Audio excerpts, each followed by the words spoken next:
Saludamos a nuestros amigos y hermanos que nos escuchan a través de internet, pues a todo el mundo prácticamente. Hoy queremos, amados hermanos, estamos en vísperas de la Semana Santa, un tiempo en donde se conmemora aquello que usted y yo ya conocemos como pues el Calvario, la crucifixión de nuestro Señor Jesucristo, y finalmente el motivo de nuestra alegría y de nuestra celebración cada domingo, que es su resurrección.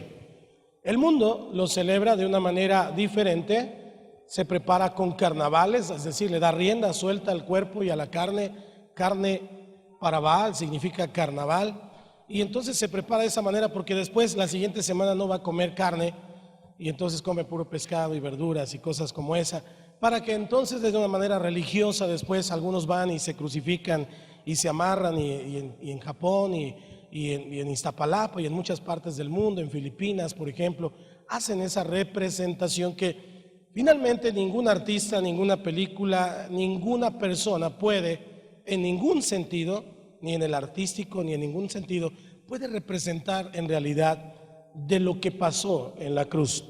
Y usted y yo, como el pueblo de Dios, está aquí el pueblo de Dios, tenemos que tener mucha comprensión al respecto de qué es lo que ocurre en la cruz, qué es lo que pasa en la cruz, porque usted debe de saber que Cristo no fue el único crucificado, era una manera de corregir o de tener sentencia hacia aquellos que cometían injusticia delante de la ley romana.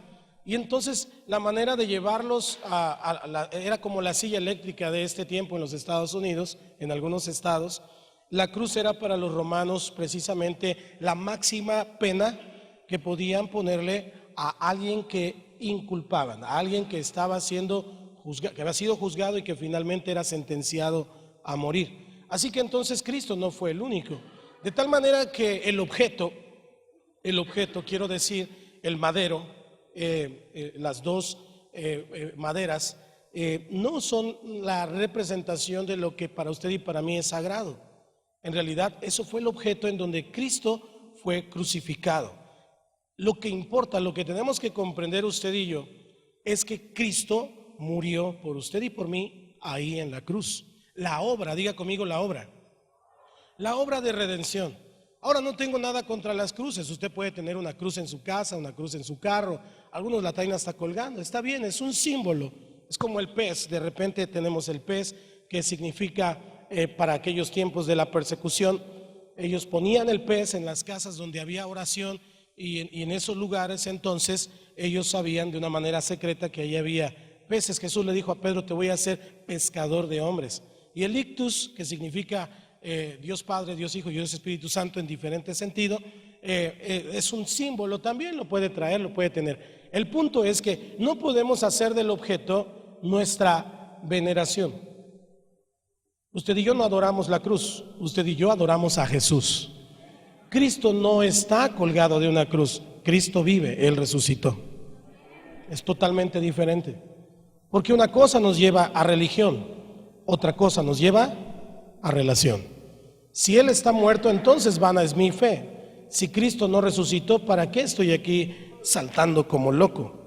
Pero como sé que Cristo ha resucitado, entonces mi vida está comprada y salvada por la bendita y preciosa sangre de Cristo. Esto tiene sentido, porque el estar aquí adorando, saltando como loco, o como diría David en el Salmo, como becerro de la manada. Porque los becerritos cuando estaban alegres saltaban. Si usted va al campo y ve a los becerros, andan saltando porque están alegres. Entonces usted y yo tiene sentido nuestra fe. Entonces el punto no es que tenga fe, el punto es el objeto de su fe. Tal vez usted antes tenía fe y le rezaba o le oraba, como quiera decirle, a una fotografía de quién sabe quién, o le rezaba o le oraba a un símbolo que probablemente sí es un símbolo cristiano, pero que finalmente no entendíamos toda la verdad de la cruz. Y hoy quiero yo compartir para ustedes la verdad de la cruz. Viene Semana Santa, vamos a tener bautizos, vamos a tener culto de resurrección. ¿Cuántos se alegran? Vamos a celebrar. pero necesitamos celebrar con entendimiento y con la comprensión de lo que ha ocurrido. Así que primero voy al Antiguo Testamento, porque desde el Antiguo Testamento uno de los más prolíficos profetas hablando con respecto del Mesías fue Isaías. Así que vaya conmigo Isaías primero, y luego le pido que me acompañe a Primera de Corintios capítulo 1, pero primero Isaías 29, y quiero que me acompañe Isaías 29 y vamos a situarnos en el versículo 13. Vamos a leerlo, por favor, ¿me ayuda? Versículo 13 y 14. 1, 2, 3. Dice pues el Señor: porque este pueblo se acerca a mí con su boca y con sus labios me honra, pero su corazón está lejos de mí, y su temor de mí no es más que un mandamiento de hombres que les ha sido enseñado. Por tanto, he aquí que nuevamente excitaré yo la admiración de este pueblo, ojo, con un prodigio grande y espantoso, porque perecerá la sabiduría de sus sabios y se desvanecerá la inteligencia de sus entendidos. Fíjese bien lo que está diciendo el profeta Isaías. Él está hablando acerca de la venida del Mesías, y ese prodigio grande y espantoso es lo que ocurriría en el Gólgota, en el Calvario, en la cruz de Cristo. Esto tiene que guardarlo un poquito aquí, porque no voy a hablar más que más adelante acerca de esto, pero dice un prodigio grande y espantoso. El contexto del pueblo de Dios en el Antiguo Testamento era que era un pueblo que se había acostumbrado a obedecer ciertas reglas, a obedecer las leyes, y lo honraban, pero como un mandamiento, pero no abrían su corazón para honrar al Señor. Seguían la regla, seguían la ley, pero finalmente no alcanzaban a cumplirla toda. Por eso el Señor dice, pues se acercan a mí con sus labios, con su boca, pero su corazón está, ¿cómo dice que está? Lejos de mí. Si usted analiza muchas de las religiones que finalmente incluso enseñan acerca de la cruz, enseñan acerca de un mandamiento, y entonces eso nos va convirtiendo en una religión.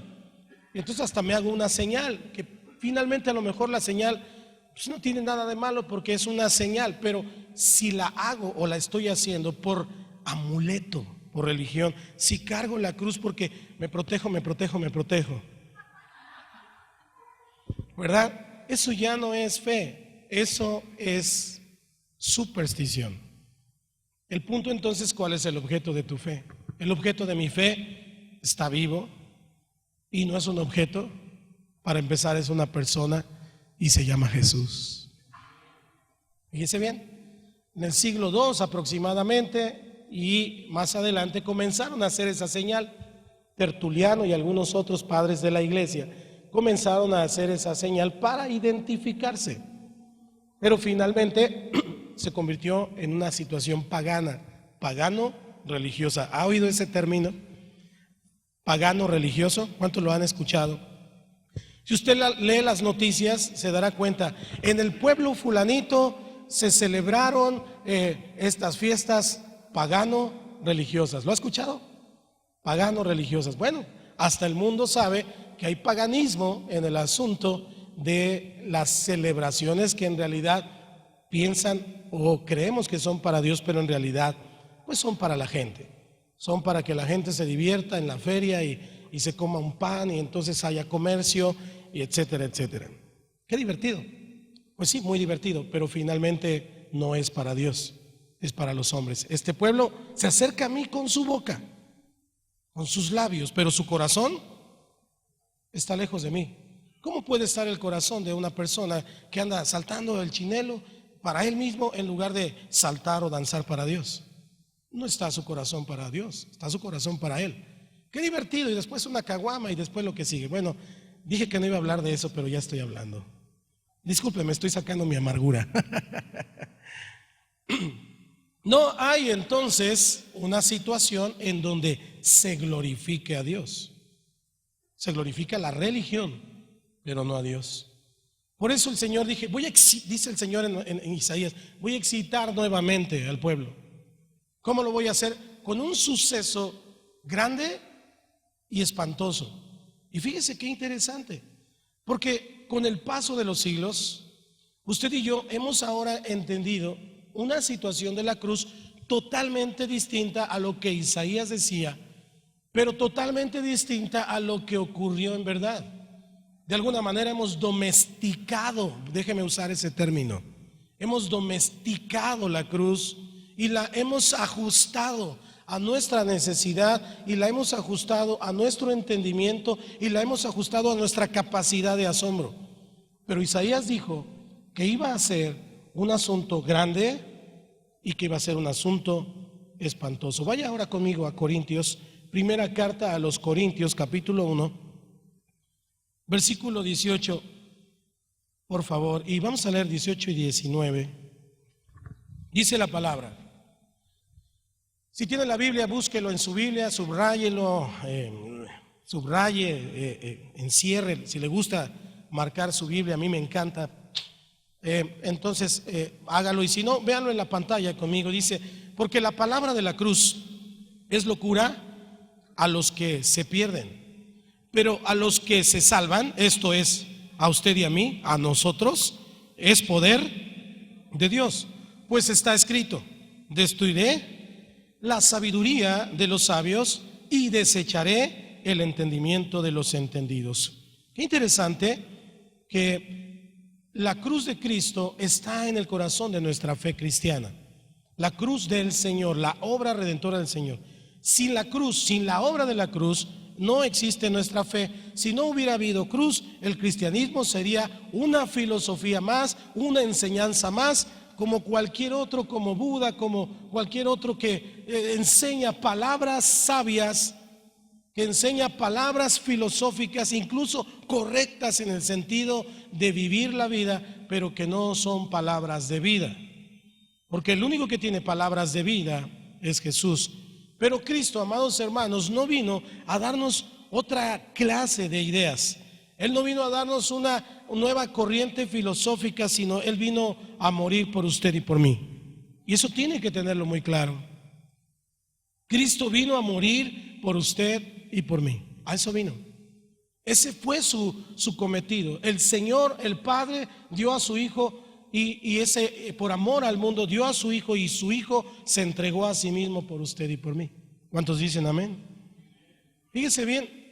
El tiempo en el que estamos situándonos era el tiempo en donde la cultura helénica, los griegos, habían dominado por mucho tiempo, y había esa reminiscencia, ese contexto del hablar en griego, de la cultura griega, de las filosofías griegas. Sócrates, Platón y demás habían venido dando ese tipo de filosofía.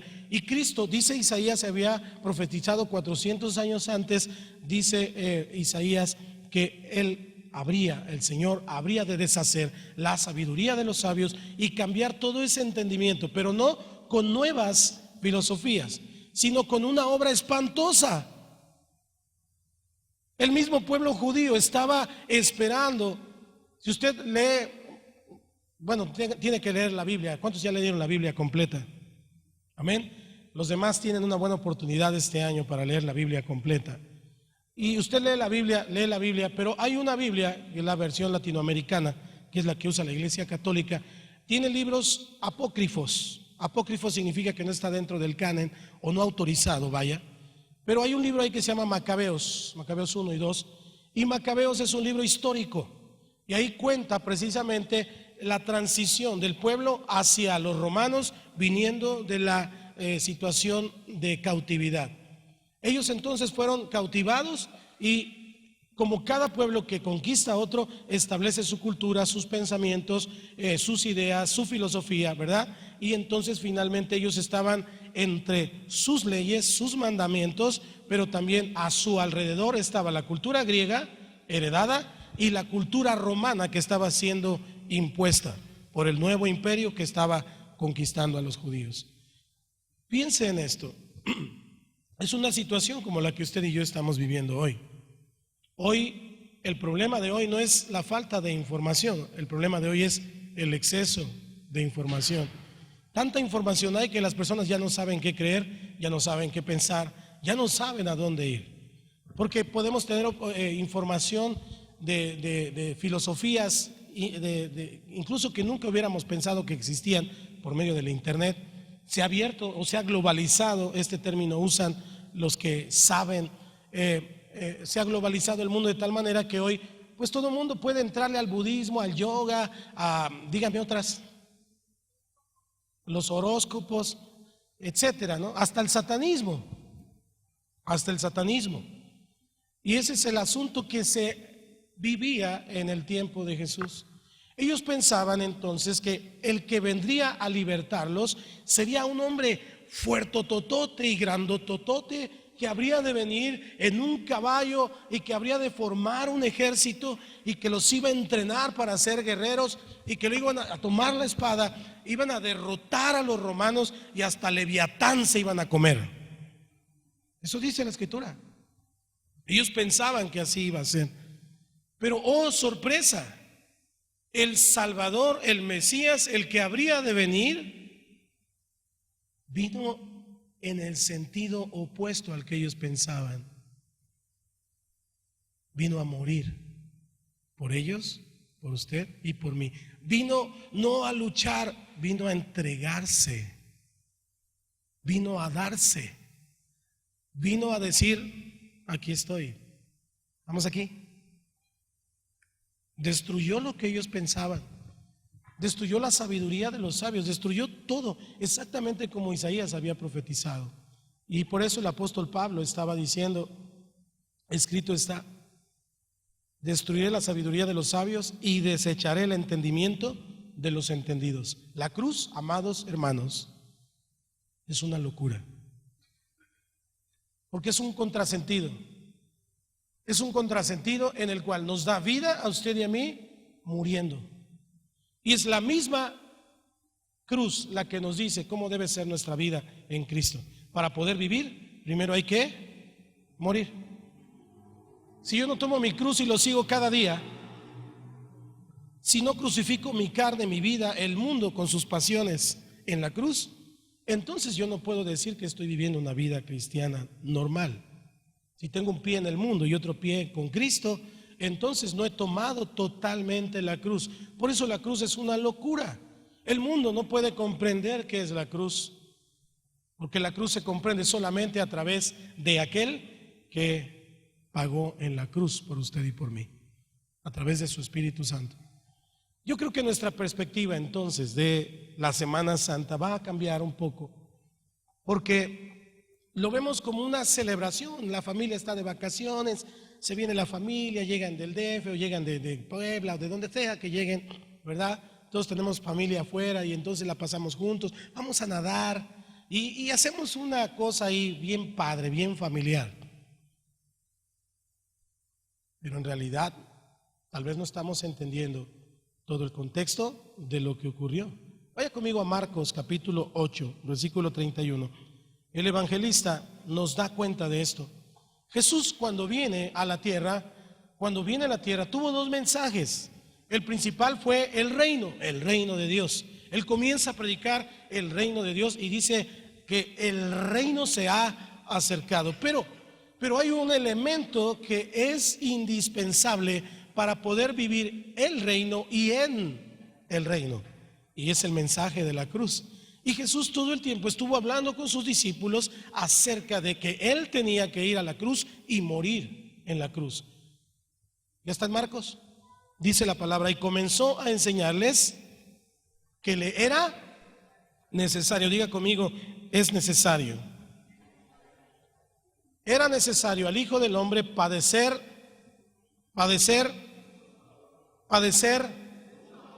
y ser desechado por los ancianos, por los principales sacerdotes y por los escribas, y ser muerto y resucitar después de 3 días. Jesús no les ocultó eso a sus discípulos, a los que ya eran sus discípulos, a los que ya caminaban con Él. Él empezó a enseñarles y les decía: yo voy a morir. Después de 3 días voy a resucitar. Y ellos se quedaban así como que con cara de what. ¿Con cara de qué? ¿De qué nos está hablando? Porque ellos hasta ese momento todavía estaban pensando que Él los estaba entrenando para ser guerreros, para tomar la espada y salir a pelear contra los romanos. Todavía estaban pensando eso. Así que el concepto de la cruz en el entrenamiento de Cristo hacia sus discípulos era necesario y era esencial para que cada uno pudiera convertirse en un discípulo.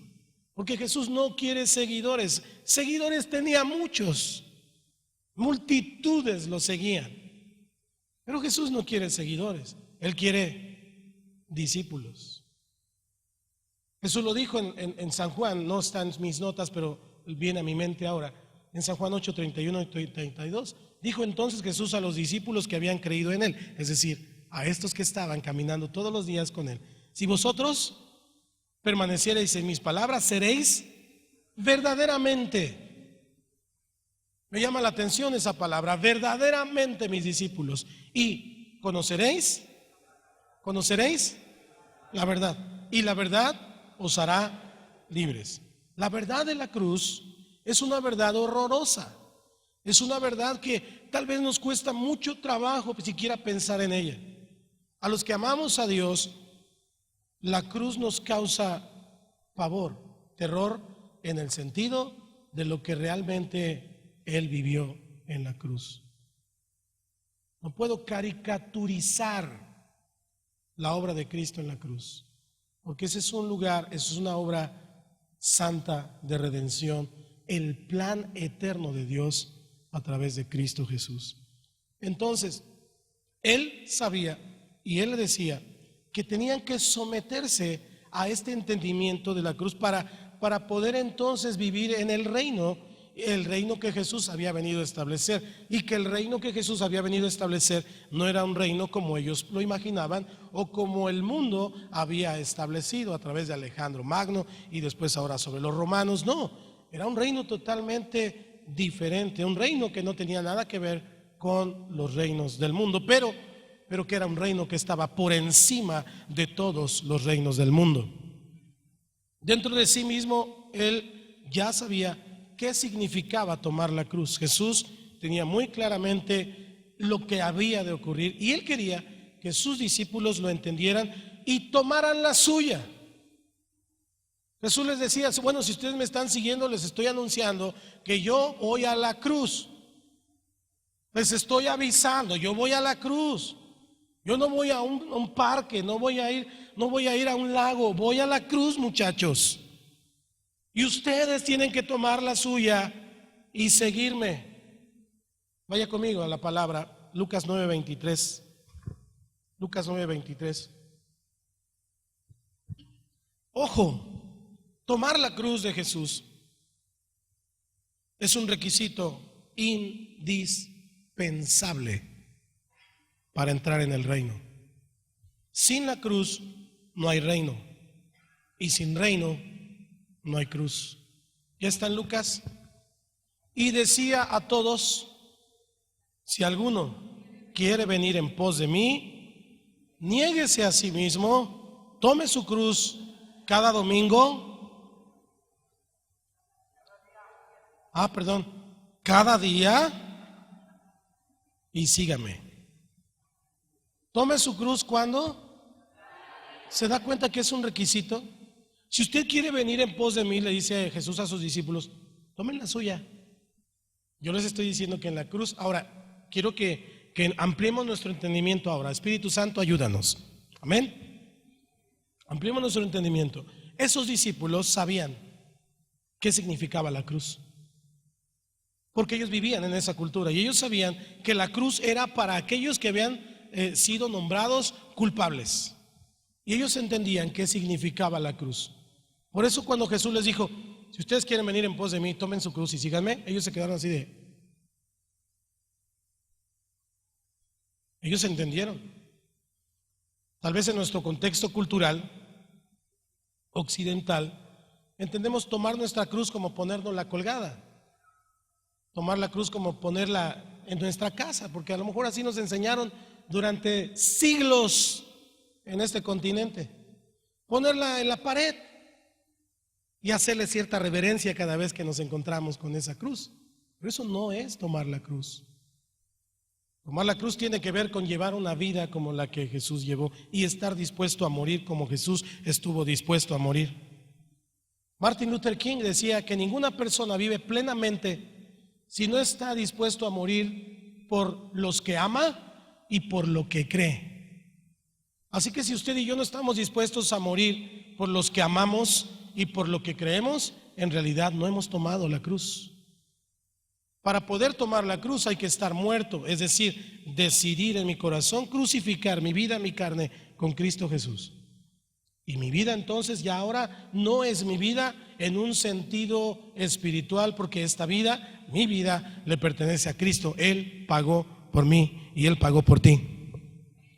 El apóstol Pablo da cuenta de esta agonía de la muerte, porque la muerte es agónica, la muerte es el fin de algo. La muerte de alguna manera está anunciando que esto viejo, que esto pasado llega hasta ahí y que ahora comienza una nueva etapa. Usted lo ve en las semillas, una semilla cae a la tierra, se muere y luego la semilla se abre y de lo que se abre entonces comienza a salir un fruto, una planta y esa planta después da frijoles, da fruto, es parte de la vida, una estrella, un planeta, en fin.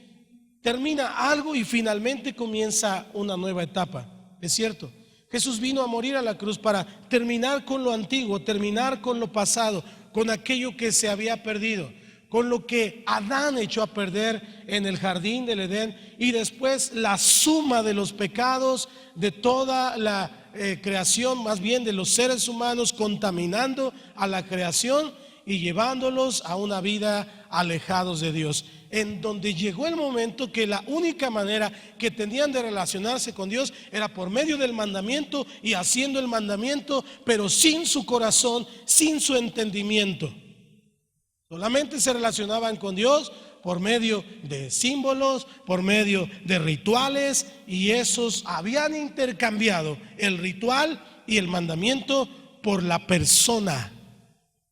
Y la persona de Dios estaba diciendo: yo aquí estoy, les mostré mi gloria, Shekinah. Cuando andaban en el desierto les mostré mi nube, les mostré la columna de fuego. Pero de todos modos se hicieron un becerro y de todos modos lo adoraron al becerro. Vamos aquí. Cristo viene entonces a establecer esa cruz como el árbol de la vida, que en el huerto del Edén no era el tiempo de comerlo, y ese árbol, porque es un madero plantado en un monte, tiene un fruto, y ese fruto se llama vida eterna a través de Cristo Jesús. Gálatas capítulo 6 versículo 14 dice el apóstol Pablo: pero lejos esté de mí gloriarme. Ojo, el apóstol Pablo era una persona, usted y yo lo conocemos a través de la escritura. El apóstol Pablo era una persona en la que él tenía conocimiento, entendimiento, era fariseo de fariseos, había sido criado a los pies de Gamaliel, tenía mucho conocimiento, era una persona productiva, vendía tiendas, era un empresario, era una persona connotada en la sociedad, todo el mundo lo conocía. Dice la escritura que tenía doble nacionalidad, era judío pero era romano. Y por lo tanto no podían hacerle nada a los romanos, porque él siempre presentaba sus charolazos de romano y decía: hey, cálmate, centurión, porque yo soy romano, te metes conmigo, te metes con el César. Eso lo aprovechó obviamente para expandir el mensaje del reino de Dios. Pero Pablo decía: lejos esté de mí el gloriarme, el sentirme muy, diga conmigo muy. ¿Quiere otras definiciones de muy? El sentirme superior, el sentirme mejor que otros, el sentirme superhombre, el sentirme mejor que aquel, el papas fritas, decían en mi colonia. Lejos esté de mí pensar que yo soy mejor que aquel, lejos esté de mí pensar que porque lo que tengo y lo que soy, yo soy mejor que otros. Lejos. Diga conmigo: lejos esté de mí. Y él decía: si me voy a gloriar en algo, es en la cruz de nuestro Señor Jesucristo. Porque él decía: ya no vivo yo, Él fue el que dijo eso. Ya no vivo yo, ahora vive Cristo en mí. Él fue el que dijo: y yo voy a crucificar mi carne juntamente con Cristo crucificado. Tenía un entendimiento tan profundo de la cruz. Él dijo: yo no me voy a gloriar en nada de lo que soy, en nada de lo que sé, en nada de lo que tengo. Me voy a gloriar en que estoy crucificado con Cristo. Porque en el mundo me es crucificado a mí y yo al mundo. Wow. No es tan fácil ser cristiano. No es solamente que yo diga soy cristiano. Hoy está de moda. Algunos artistas, algunos futbolistas, algunos de la farándula y de los deportes dicen ser cristianos. Y yo digo amén. Como dice Apocalipsis, yo digo sí y amén. Espero que sí. Pero cuando una persona todavía está pensando en las cosas del mundo y se está moviendo en las cosas del mundo y está esforzándose por las cosas del mundo, por obtener cosas terrenales, pasajeras, efímeras, que se van a quedar en la tierra, cuando todo su esfuerzo está enfocado en tener, en ser, eso es filosofía griega y hoy está muy de moda. Tú puedes, échale ganas, dentro de ti está la fortaleza. Esa es filosofía humana. Pablo dijo: todo lo puedo, pero en Cristo. Yo no lo puedo solo. Yo soy débil. Mi carne, él hablaba de su cuerpo como un vehículo, un lugar donde habitaba alguien que quería ser santo, pero que ese cuerpo se lo impedía. ¿Quién me librará de este cuerpo de muerte? ¿Verdad? Y muchos estamos por el camino de alimentar, de exacerbar, de tener, de ser, hablando de la vida del mundo. Cuando el maestro dijo: toma tu cruz primero y luego busca el reino de Dios y su justicia, y lo demás vendrá por añadidura.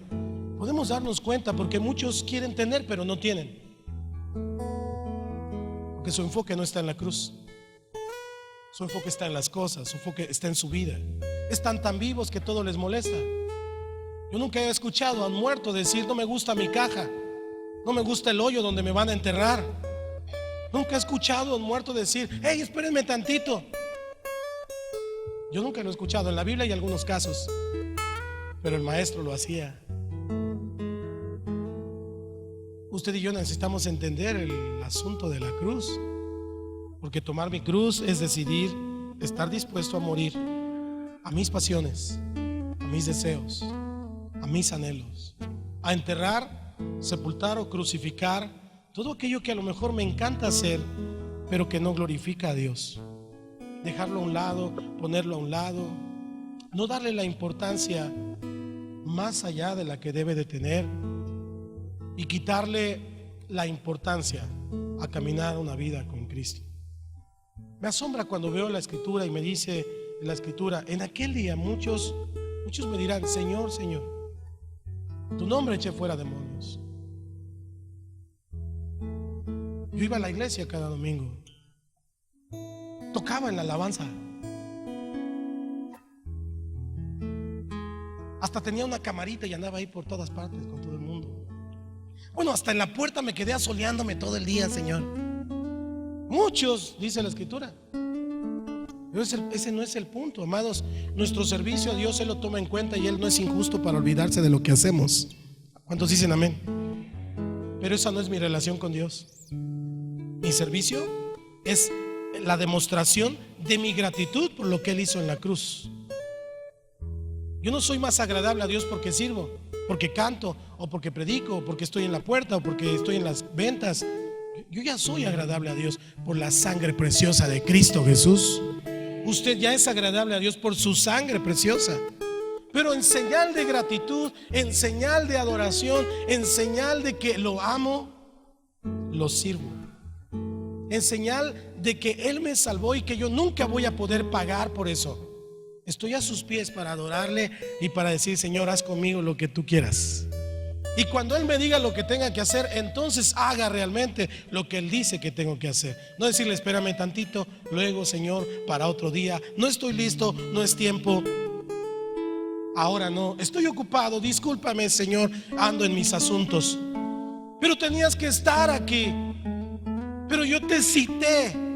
Yo te dije: nos vemos cada domingo a las 10 de la mañana. Nos vemos cada miércoles a las 6. Yo te dije: nos vemos en el grupo familiar. Ahí voy a estar, te lo prometí, 2, 3 congregados, ahí estoy en medio de ellos. Y no viniste. Es que tengo cosas que hacer. Es que trabajo. ¿Y los demás viven del aire o qué cosa? Estamos encaminándonos a Semana Santa y disculpen que no haga un carnaval, pero usted y yo tenemos que entender qué pasó en la cruz para afinar nuestra relación con Dios. Y déjeme usar el término afinar porque soy muy musical. Cuando usted y yo no tomamos la cruz, desafinamos con el Espíritu de Dios. Tome su cruz. El Señor no nos lo dio a nosotros únicamente. Desde que estaba hablándole a sus discípulos, desde antes de ir a la cruz, el Señor le dijo: hey, muchachos, entiendan, esto no es fácil. No es jijiji, jajaja. No es puro yuyuy, no es puro color de rosa. Amados, el camino de Cristo, el camino al cielo, escuche lo que le voy a decir. El camino al cielo está manchado de sangre.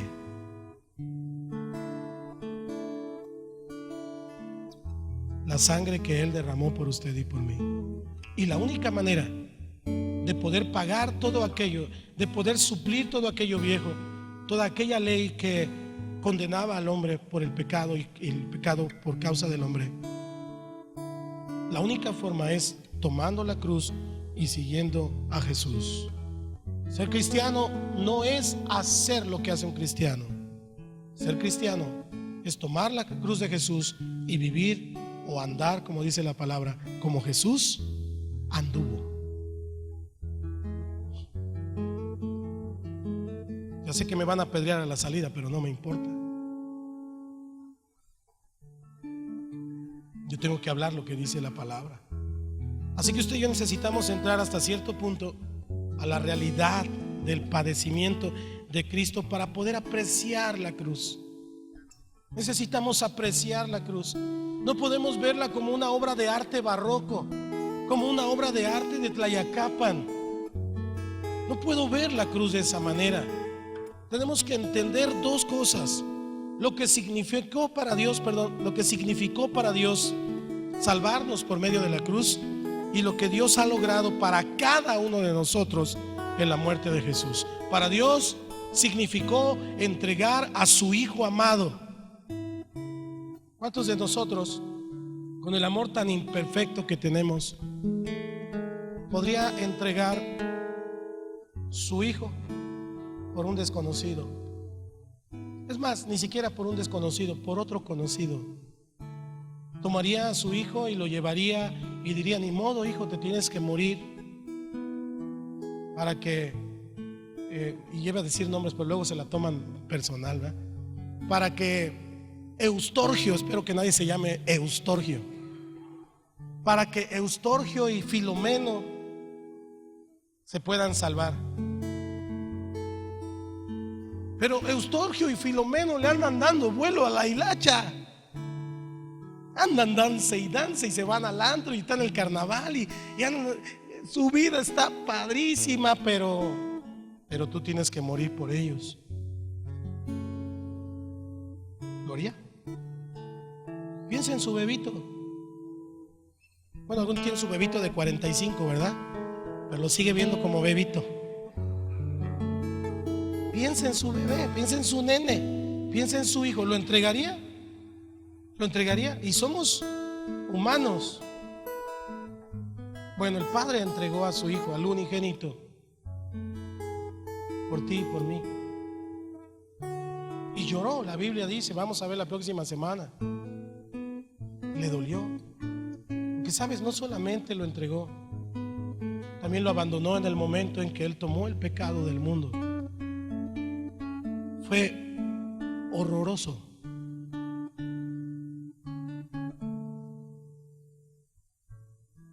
Verdaderamente espantoso.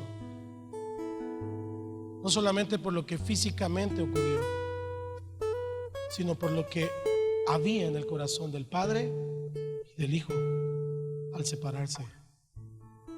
¿A cuántos de los padres les duele separarse de sus hijos? ¿Se acuerda cuando llevó a su hijo al kinder la primera vez? ¡Ay, qué lindo! Y vio a su niño ahí y de repente sonó el timbre. Y entonces mamá venía de reversa sin dejar de ver al hijo. Y aún por la reja le dio la mano y se tocaron las yemas de los dedos y dijo: adiós, hijo. A las 12 tenía que regresar por él. Eran las 9:30, llegó tarde. Pero sentía que se iba a desprender de su nene. ¿Es cierto o no es cierto? ¿Y qué tal cuando se casa y se va de la casa? Aquí voy a llorar yo.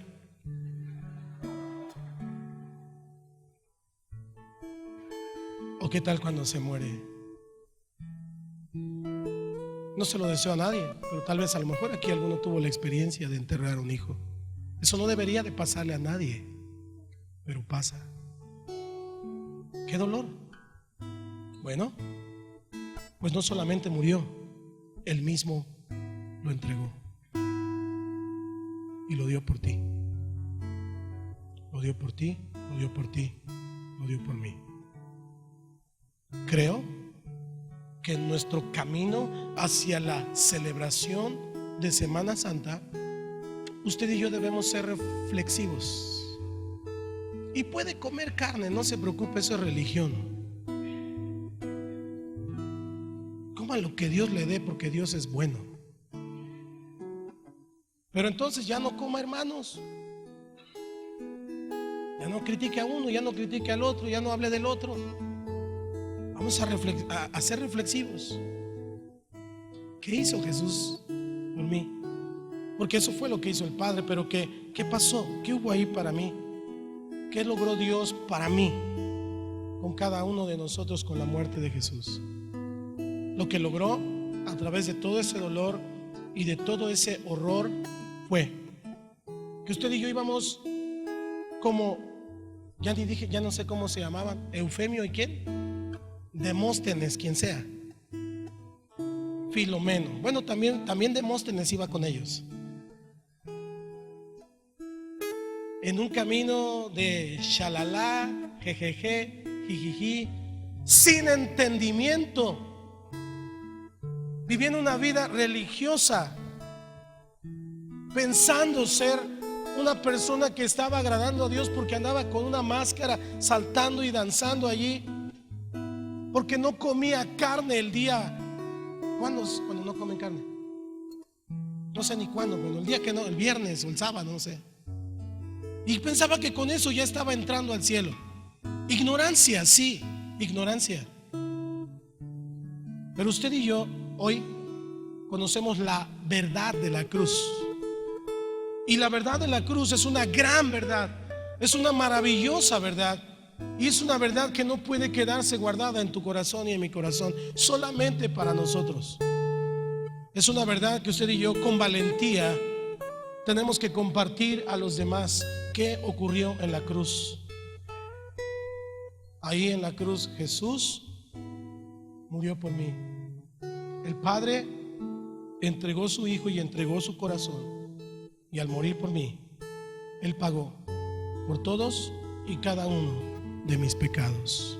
Yo merecía esa cruz, yo merecía esa muerte horrorosa y espantosa, como dijo Isaías. Yo la merecía. Levanten la mano los que creen que la merecían. Gloria a Dios, bájenla. Los demás, ore para que Dios traiga revelación, porque usted más que nadie la merecía.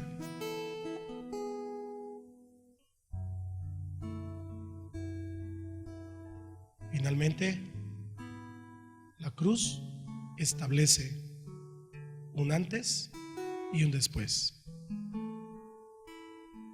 El antes es una vida alejado de todo lo que Dios quiere darme, de todo lo que Dios quiere hacerme. Y el después es una vida en comunión por su gracia, por su perdón, por su misericordia en Él. Cuando entiendo la cruz, lo demás es lo de menos. Cuando entiendo la cruz, lo que tengo no importa. Lo que no tengo, tampoco. Cuando entiendo la cruz, a dónde voy, es lo más importante. Porque la cruz es el camino que nos lleva al cielo. Si no entiendo que soy pecador, entonces no entiendo que necesito la cruz. Y si no entiendo que necesito la cruz, entonces no estoy caminando al cielo. Necesito entender la cruz, porque la cruz, amados hermanos, es en donde Dios ejecuta la obra de redención, de la cual vamos a hablar la semana que viene. Pero yo quiero que esta mañana usted y yo tengamos un momento de intimidad con el Señor. Yo le pido en este momento que se olvide de los que están a su alrededor. Tal vez está su esposo, su esposa, sus padres. Y le voy a decir una gran verdad. Aquí está mi esposa, mis hijas, mis amigos, mis hermanos. Pero yo no puedo cargar tu cruz. Tú tienes que cargar tu cruz. Tu esposo no puede llevar tu cruz, tu esposa no puede llevar tu cruz, tus padres no pueden llevar tu cruz, porque la relación con Dios es personal. No importa que seas amigo del líder, del pastor, si no tomas tu cruz cada uno, cada día, y vas en pos de Él, entonces tenemos una vida de religión. Pero Dios quiere que tengamos una vida de relación. Ahí en tu lugar, cierra tus ojos, inclina tu rostro y dile: Señor, muéstrame lo que debo conocer y lo que debo entender de tu cruz. En el nombre de Jesús, hoy vengo delante de ti, Señor, agradeciéndote por lo bueno que tú has sido con cada uno de nosotros. Y porque a través y por medio de la cruz, Señor, tú nos has dado el entendimiento de lo que tú esperas de cada uno de nosotros, Dios. Glorifícate esta mañana, Señor. Porque dice tu palabra: ¿qué tienes tú, oh hombre, que no te haya dado el Señor? Ni mis logros, ni mis éxitos, ni mis victorias, ni siquiera mis derrotas, Señor, han pasado desapercibidas por ti.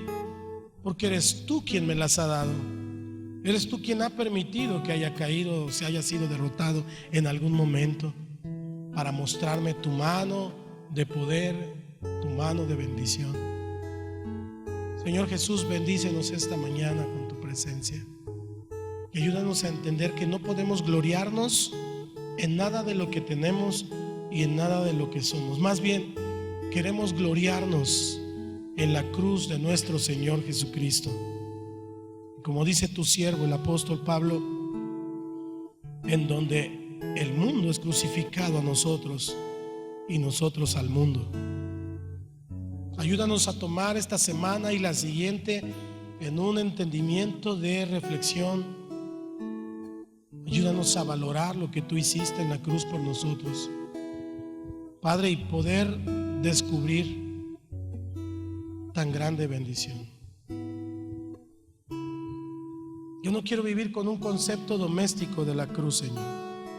No quiero refinar su horror, porque eso roba tu poder. Quiero entender cómo fue tu cruz, cómo fue realmente ese sufrimiento, porque este entendimiento es central en mi vida, en mi familia, en mi ministerio. No es solamente el hecho de que murieras lo importante, sino la manera en que moriste. tiene, Señor, ahí en la cruz grandes cosas para nosotros. Hoy te bendecimos. Y si ya oraste al Señor, ahora comienza con tus propias palabras desde el fondo de tu corazón, decirle palabras de amor y de gratitud. Yo no las puedo decir por ti, quisiera hacerlo, pero un pastor no es un sacerdote que intercede. El sumo sacerdote se llama Jesús, y es cada uno el que tiene que pedirle a ese sumo sacerdote, por medio del Espíritu Santo, que el corazón del Padre sea tocado para el oportuno socorro. Así que dile: Señor, gracias. Gracias por tu presencia, gracias por lo que tú has hecho. Pero yo quiero invitar a los que esta tarde están con nosotros por primera vez. Quiero invitarle para que usted esta mañana, esta tarde, tenga la misma oportunidad que en algún momento Dios nos dio de abrir nuestro corazón y entregárselo a Él y decirle: Jesús, ven a mi vida. Dice la palabra en Apocalipsis 3:20: he aquí, yo estoy a la puerta y llamo. Y si alguno oye mi voz y abre la puerta, entraré a Él y cenaré con Él y Él conmigo. Es maravillosa esa palabra, porque Jesús no nos ofrece religión, Jesús nos ofrece relación. Así que yo le invito esta mañana: abra su corazón, entréguele su vida a Cristo.